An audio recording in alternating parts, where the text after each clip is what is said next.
안녕하세요. 함께 만드는 언론 딴지 USA입니다.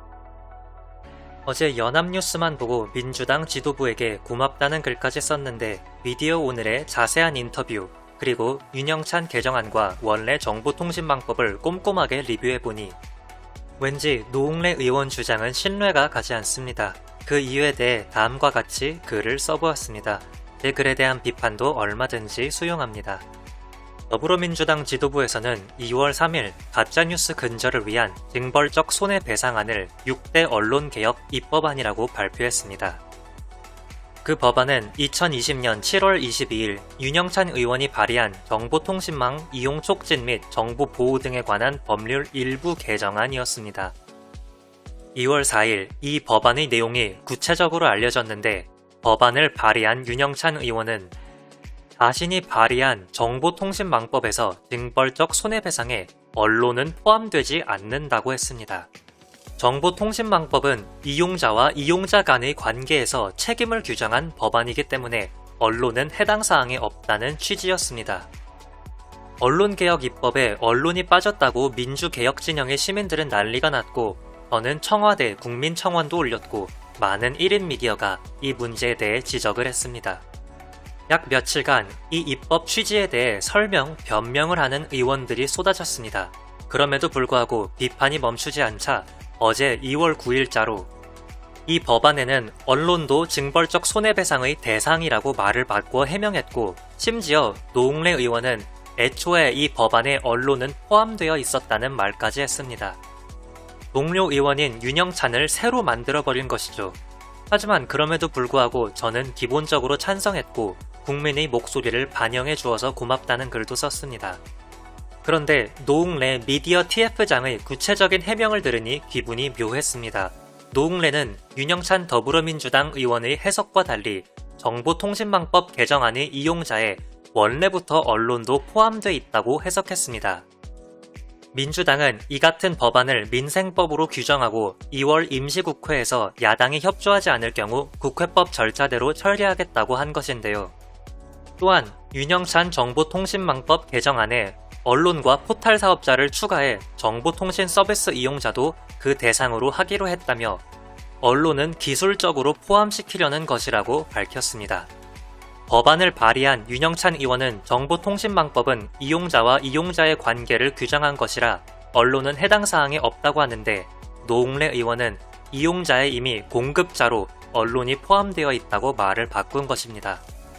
그래서 언론은 기술적으로 포함시키려는 것이라고 합니다. 무언가 개운치 않아서 법안을 직접 찾아보았는데요. 다음과 같이 용어가 정의되어 있었습니다. 2조 2항 정보통신 서비스란 전기통신사업법 제2조 제6호에 따른 전기통신 역무와 이를 이용하여 정보를 제공하거나 정보의 제공을 매개하는 것을 말한다. 2조 3항 정보통신 서비스 제공자란 전기통신사업법 제2조 제8호에 따른 전기통신사업자와 영리를 목적으로 전기통신사업자의 전기통신 역무를 이용하여 정보를 제공하거나 정보의 제공을 매개하는 자를 말한다.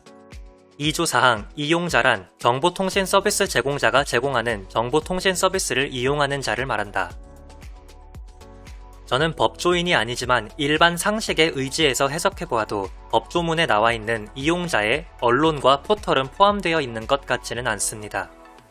이용자는 말 그대로 유저이고 언론과 포털은 영리를 목적으로 하는 제공자라고 해석됩니다.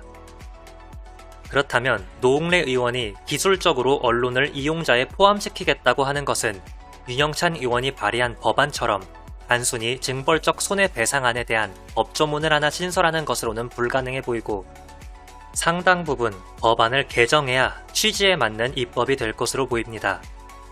왜 이낙연 대표는 이 법안을 2월 중에 통과시키겠다고 목을 매는지 모르겠지만 정보통신망법 전반에 대한 개정이 없어 기술적으로 언론과 포털을 포함시키면 이는 법률 해석에 문제가 생길 것 같다는 걱정이 듭니다.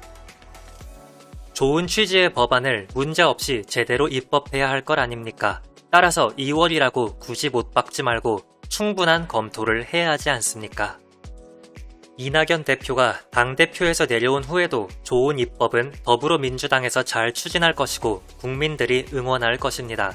따라서 이낙연 대표는 서둘러서 졸속으로 법안이 처리되는 일이 없도록 엄중하게 사안을 받아들이라고 권해드리고 싶습니다.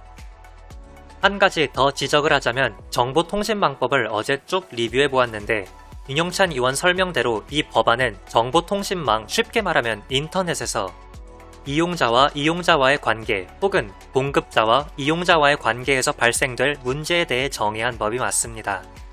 그 문제란 주로 개인정보 보호, 통신 판매, 음란물이나 도박 등 유해 콘텐츠에 대해 관리, 악플 등에 의한 명예훼손 훼손 등이 있습니다. 언론 혹은 미디어라는 단어가 아예 등장조차 하지 않는 법안인데요.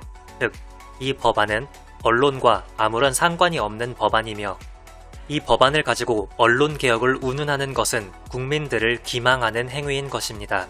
솔직히 이 법이 왜 언론개혁을 위한 민생입법으로 당 지도부에서 규정하고 졸속이 걱정되는 상황까지 감수해가면서 2월 중에 반드시 본회의에서 처리하겠다고 하는지 여전히 이해가 되지 않습니다. 당 지도부에서 그 이유를 좀 설명 좀 해주시길 바랍니다.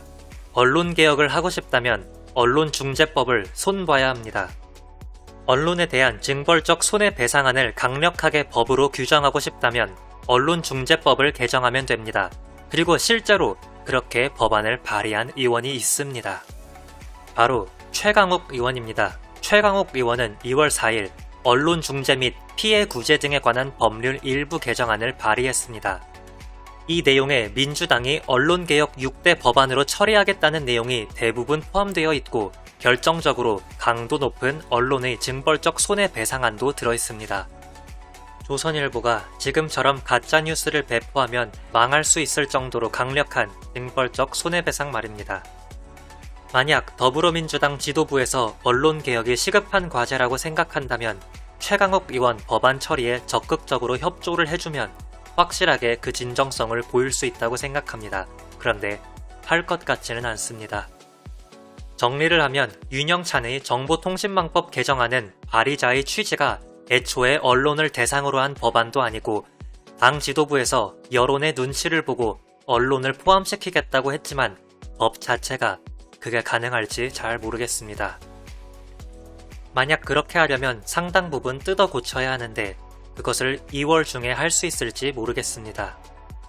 더불어민주당 지도부가 언론개혁을 민생 법안으로 규정해서 2월 중 처리를 목표로 한다면 최강욱 의원 법안 처리에 협조를 하면 간단하게 해결이 됩니다. 시민, 검찰개혁과 조국대전의 저자 김두일 선생님의 목소리였습니다. 오늘도 시청해주셔서 감사합니다. 구독과 좋아요는 큰 힘이 됩니다. 감사합니다.